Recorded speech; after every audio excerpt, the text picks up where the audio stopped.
Hi, today we'll do something that you probably have been already practicing if you've been on YouTube searching for ways to learn English. So, we'll practice shadowing today. Yeah. So, shadowing technique is a technique where I say a sentence and you will follow it. In my class, in my English class, we normally read stories in the class frequently from time to time. So, most of the stories that we read are from this book, Grandma's Bag of Stories by Sudha Murthy. While we were reading a story yesterday, we came across a very interesting, sort of a funny story, Fire on the Beard.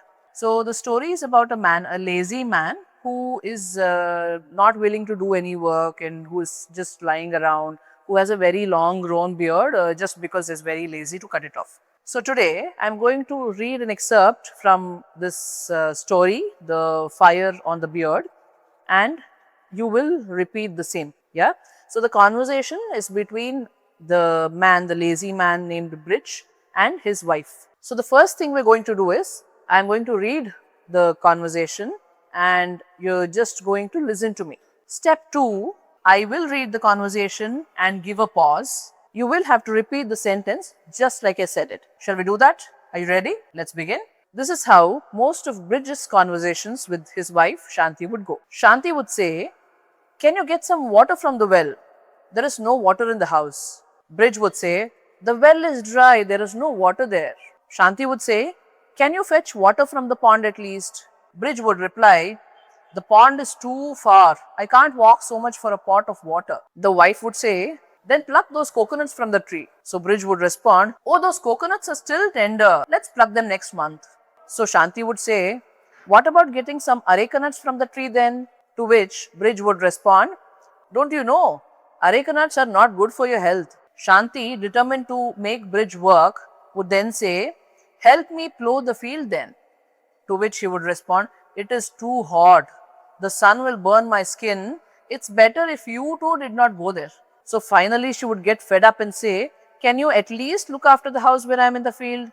To which Bridge would carefreely respond, "There is nothing to look after in the house." Now, I'll say the same sentences again and you have to repeat the sentence. Are you ready? Can you get some water from the well? There is no water in the house.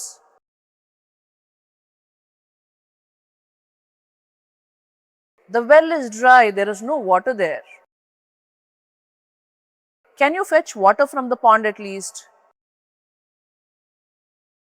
The pond is too far, I can't walk so much for a pot of water. Then pluck those coconuts from the tree.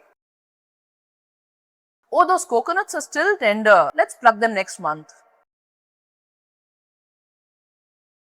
What about getting some areca nuts from the tree then? Don't you know, areca nuts are not good for your health.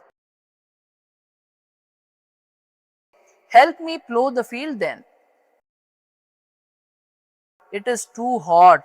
The sun will burn my skin. It's better if you two did not go there.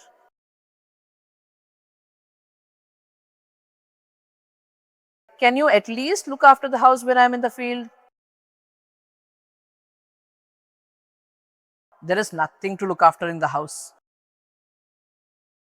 I hope this exercise helped you today.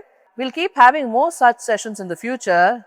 Keep practicing, keep going. Thank you so much.